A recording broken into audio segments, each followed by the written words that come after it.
श्री सच्चिदानंद सद्गुरु साईनाथ महाराज की जय। अध्याय 30। शिरडी को खिंचे गए भक्त। वणी के काका वैद, खुशाल चंद, बंबई के रामलाल पंजाबी।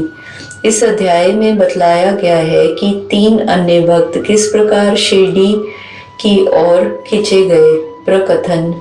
जो बिना किसी कारण भक्तों पर स्नेह करने वाले दया के सागर हैं तथा निर्गुण होकर भी भक्तों के प्रेम वश ही जिन्होंने स्वेच्छापूर्वक मानव शरीर धारण किया, जो ऐसे भक्तवत्सल हैं कि जिनके दर्शन मात्र से ही भवसागर के भय और समस्त कष्ट दूर हो जाते हैं, ऐसे श्री साईनाथ महाराज को हम नमन करते हैं। भक्तों को आत्मदर्शन कराना ही संतों का प्रथम कार्य है। श्री साईं जो संत शिरोमणि हैं, उनका तो मुख्य ध्येय ही यही है कि जो उनके श्री चरणों की शरण में जाते हैं, उनके समस्त पाप नष्ट होकर निश्चय ही दिन प्रतिदिन प्रगति करते हैं। उनके श्री चरणों का स्मरण कर पवित्र स्थानों से भक्तगण शिरडी आते और उनके समीप बैठकर श्लोक पढ़कर गायत्री मंत्र का जाप किया करते थे। परंतु जो निर्बल तथा सर्व प्रकार से दीनहीन है और जो यह भी नहीं जानते कि भक्ति किसे कहते हैं, उनका तो केवल इतना ही विश्वास है कि अन्य सब लोग उन्हें असहाय छोड़कर अपेक्षा भले ही कर दें, परंतु अनाथों के नाथ और प्रभु श्री साईं मेरा कभी परित्याग ना करेंगे। जिन पर वह कृपा करें उन्हें प्रचंड शक्ति, नित्य अनित्य में विवेक तथा ज्ञान सहज ही प्राप्त हो जाता है। वह अपने भक्तों की इच्छाएं जानकर उन्हें पूर्ण किया करते हैं, इसीलिए भक्तों को मनोवांछित फल की प्राप्ति हो जाया करती है। वह सदा कृतज्ञ बने रहते हैं। हम उन्हें साष्टांग प्रणाम कर प्रार्थना करते हैं कि वह हमारी त्रुटियों की ओर ध्यान न देकर हमें समस्त कष्टों से बचा लें। जो विपत्तिग्रस्त प्राणी इस प्रकार श्री साईं से प्रार्थना करता है, उनकी कृपा से उन्हें पूर्ण शांति तथा सुख समृद्धि प्राप्त होती है। वह श्री हेमानपन कहते हैं कि हे मेरे साईं, तुम तो दया के सागर हो। यह तो तुम्हारी ही दया का फल है जो आज यह साईं सच्चरित्र भक्तों के समक्ष प्रस्तुत है। अन्यथा मुझ में इतनी योग्यता कहाँ जो ऐसे कठिन कार्य करने का दुस्साहस भी कर सकता। जब पूर्ण उत्तरदायित्व साईं ने अपने ऊपर ही ले लिया तो हेमानपन को तिल मात्र भी भार प्रतीत नहीं हुआ और ना ही उसकी उन्हें चिंता ही हुई। श्री साईं ने इस ग्रंथ के रूप में उनकी सेवा स्वीकार कर ली। यह केवल उनके पूर्व जन्म के शुभ संस्कारों के कारण ही संभव हुआ, जिसके लिए वे अपने को भाग्यशाली और कृतार्थ समझते हैं। नीचे लिखी कथा कपोल कल्पित नहीं, वर्ण विशुद्ध अमृत तुल्य है। इसे जो हृदय गम करेगा उसे श्री साईं की महानता और सर्वव्यापकता विदित हो जाएगी। परंतु जो वाद विवाद और आलोचना करना चाहते हैं, उन्हें इन कथाओं की ओर ध्यान देने की आवश्यकता भी नहीं है। यह तर्क की नहीं, वर्ण प्रगढ़ प्रेम और भक्ति की अत्यंत अपेक्षा है।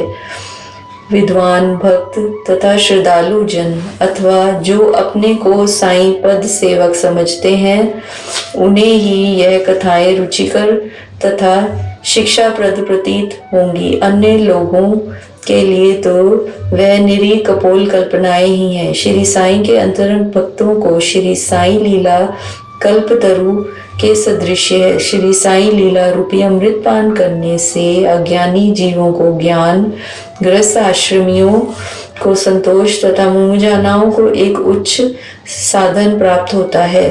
अब हम इस अध्याय की मूल कथा पर आते हैं। काका जी वैद। नासिक जिले के वणी ग्राम में काका जी वैद नाम के एक व्यक्ति रहते थे। वह सप्तशृंगी देवी के मुख्य पुजारी थे। एक बार वह विपत्तियों में कुछ इस प्रकार ग्रसित हुए कि उनके चित्त को शांति की शांति भंग हो गई और वह बिल्कुल निराश हो उठे। एक दिन अति व्यथित होकर देवी के मंदिर में जाकर अंतःकरण से वह प्रार्थना करने लगी कि हे देवी, हे दयामयी, मुझे कष्टों से शीघ्र मुक्त करो। उनकी प्रार्थना से देवी प्रसन्न हो गई और उसी रात्रि को उन्हें स्वप्न में बोली कि तू बाबा के पास जा, वहां तेरा मन शांत और स्थिर हो जाएगा। बाबा का परिचय जानने को काका जी बड़े उत्सुक थे, परंतु देवी से प्रार्थना करने के पूर्व ही उनकी निद्रा भंग हो गई। वह विचारने लगे कि ऐसे यह कौन से बाबा हैं जिनकी ओर देवी ने मुझे संकेत दिया है। कुछ देर विचार करने के पश्चात वह एक निष्कर्ष पर पहुंचे कि संभव है कि वह त्र्यंबकेश्वर बाबा ही हो। इसीलिए वह पवित्र तीर्थ त्र्यंबक गए और वहां 10 दिन व्यतीत किए। वह प्रातःकाल उठकर स्नान आदि से निवृत्त हो रुद्र मंत्र का जाप कर साथ ही साथ अभिषेक व अन्य धार्मिक कृत्य भी करने लगे, परंतु उनका मन पूर्वत ही अशांत बना रहा। तब फिर अपने घर लौटकर वह अति करुणा स्वर में देवी की स्तुति करने लगे। उसी रात्रि में देवी ने उन्हें पुनः स्वप्न में दर्शन देकर कहा कि तू व्यर्थ ही त्र्यंबकेश्वर क्यों गया। बाबा से तो मेरा अभिप्राय था शिरडी के श्री साईं समर्थ से। अब काका जी के समक्ष मुख्य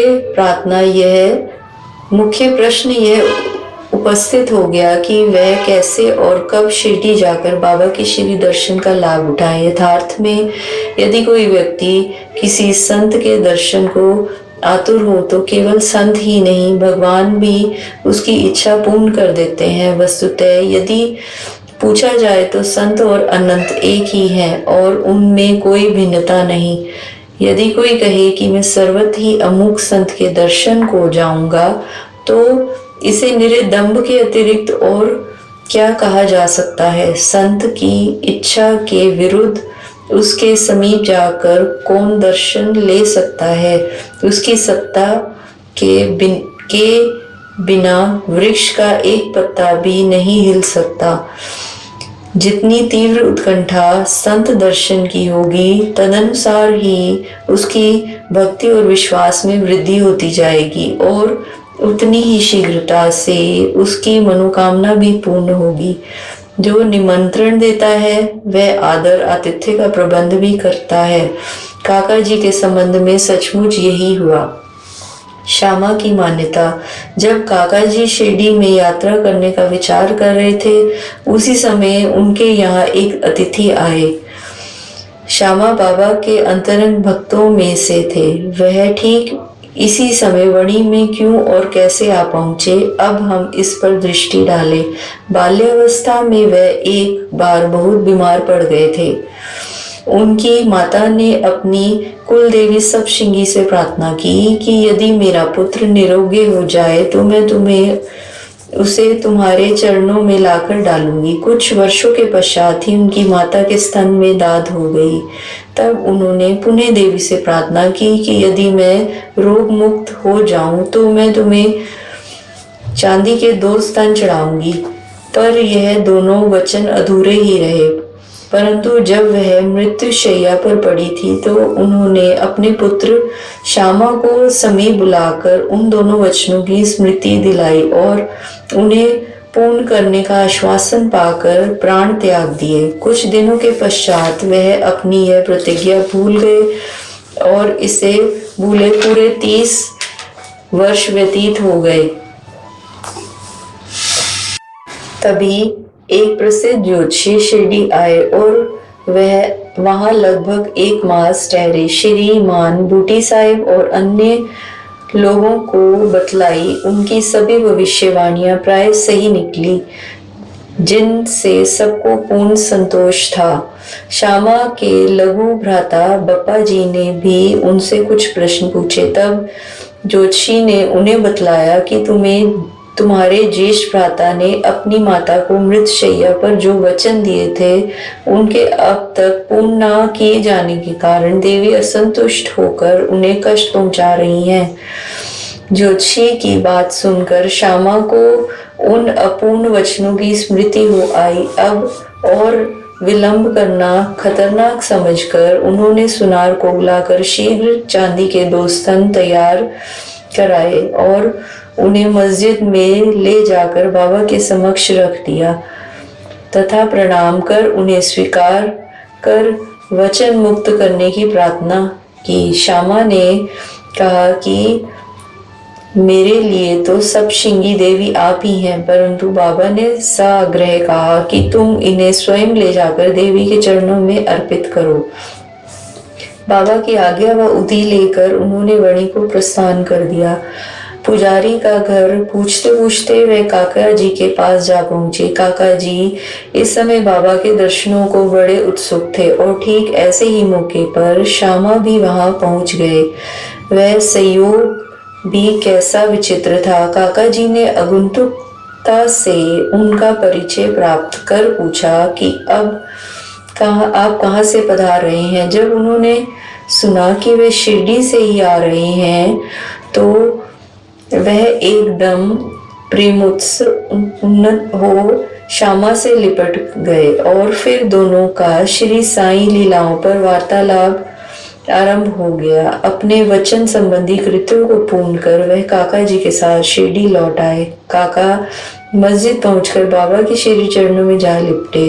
उनके नेत्रों से प्रेमाश्रुओं की धारा बहने लगी और उनका चित्त स्थिर हो गया। देवी के दृष्टानुसार जैसे ही उन्होंने बाबा के दर्शन किए उनके मन की अशांति तुरंत नष्ट हो गई और वह परम शांति का अनुभव करने लगे। वह विचार करने लगे कि कैसे अद्भुत शांति है कि बिना कोई संभाषण या प्रश्नोत्तर किए अथवा आशीष पाए दर्शन मात्र से ही अपार प्रशंसा हो रही है। सचमुच में दर्शन का महत्व तो इसे ही कहते हैं। उनके त्रिषित नैन साईं चरणों पर स्थिर हो गए और वह अपनी जीवा से एक शब्द भी ना बोल सके। बाबा की अन्य लीलाएं सुनकर उन्हें अपार आनंद हुआ और वह पूर्वत बाबा के शरणागत हो गए। सब चिंताओं और कष्टों को भूलकर वह परम आनंदित हुए। उन्होंने वहां सुखपूर्व 12 दिन व्यतीत किए और फिर बाबा की आज्ञा आशीर्वाद तथा उदी प्राप्त कर अपने घर लौट आए। खुशालचंद राहता निवासी ऐसा कहते हैं कि प्राय बेला में जो स्वप्न आता है वह बहुधा जागृत अवस्था में सत्य ही निकलता है।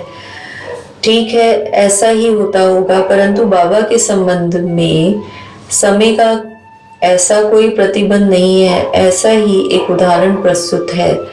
बाबा ने एक दिन तृतीय पहर काका साहेब को टांगा लेकर राहता से खुशालचंद को लाने के लिए भेजा, क्योंकि खुशालचंद से उनकी कई दिनों से भेंट ना हुई थी। राहता पहुंचकर काका साहेब ने यह संदेश उन्हें सुना दिया। यह संदेश सुनकर उन्हें महान आश्चर्य हुआ और वह कहने लगे कि दोपहर को भोजन के उपरांत थोड़ी देर मुझे झपकी आ गई थी। तभी बाबा स्वप्न में आए और मुझे शीघ्र शिरडी आने को कहा, परंतु घोड़े का उचित प्रबंध न हो सकने के कारण मैं अपने पुत्र को यह सूचना देने के लिए ही उसके पास जा रहा था। जब वह गांव की सीमा तक ही पहुंचा था तभी आप सामने से टांगे पर आते दिखे। वह दोनों उन टांगों में बैठकर शिरडी पहुंचे तथा बाबा से भेंट कर उन्हें बड़ी प्रशंसा हुई। बाबा की यह लीला देख खुशालचंद गदगद हो गए। बंबई के रामलाल पंजाबी बंबई के एक पंजाबी ब्राह्मण श्री रामलाल को बाबा ने स्वप्न में एक महंत के वेश में दर्शन देकर शिरडी आने को कहा। उन्हें नाम ग्राम का कुछ भी पता न चल रहा था। उनको श्री दर्शन करने की तीव्र उत्कंठा तो थी, परंतु पता ठिकाना ज्ञात न होने के कारण वे बड़े असमंजस्य में पड़े हुए थे। वह जो आमंत्रण देता है वही आने का प्रबंध भी करता है, और अंत में हुआ भी वैसा ही। उसी दिन संध्या समय जब वह सड़क पर टहल रहे थे तो उन्होंने एक दुकान पर बाबा का चित्र टंगा देखा। स्वप्न में उन्हें जिस आकृति वाले महंत के दर्शन हुए थे वह इस चित्र के ही सदृश थे। पूछताछ करने पर उन्हें ज्ञात हुआ कि यह चित्र शिरडी के श्री साईं समर्थ का है, और तब उन्होंने शीघ्र ही शिरडी को प्रस्थान कर दिया तथा जीवनोपरांत शिरडी में ही निवास किया। इस प्रकार बाबा ने अपने भक्तों को अपने दर्शन के लिए शिरडी में बुलाया और उनकी अलौकिक तथा परलौकिक समस्त इच्छाएं पूर्ण की। श्री सद्गुरु साईनाथार्पणमस्तु। शुभम भवतु।